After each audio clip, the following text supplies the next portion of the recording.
The town of Willow Creek had always been peaceful, nestled in the shadow of a dense forest. But recently, the air felt thick with unease. One by one, people began to vanish, their disappearances as silent as the falling leaves.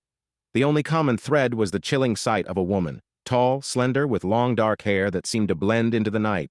No one knew her name, but everyone knew her face.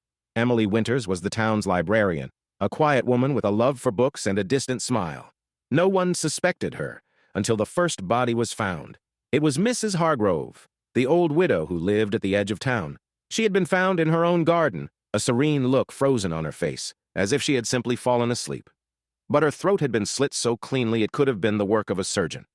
As the bodies piled up, each victim's death was eerily similar, throat slashed, no sign of struggle, no witnesses. The town lived in fear, locking their doors and glancing nervously over their shoulders. Still, no one suspected Emily until the storm came. The night the power went out, Emily appeared at the town hall, her long coat soaked from the rain. Her eyes were wide, almost too wide, her voice trembling as she whispered of strange noises outside the library, of shadows moving in the dark.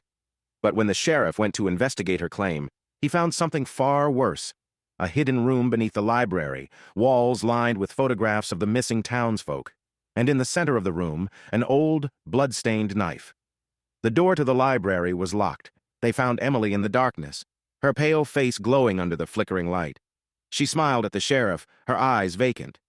"Don't worry," she said softly. "I'll take care of you next."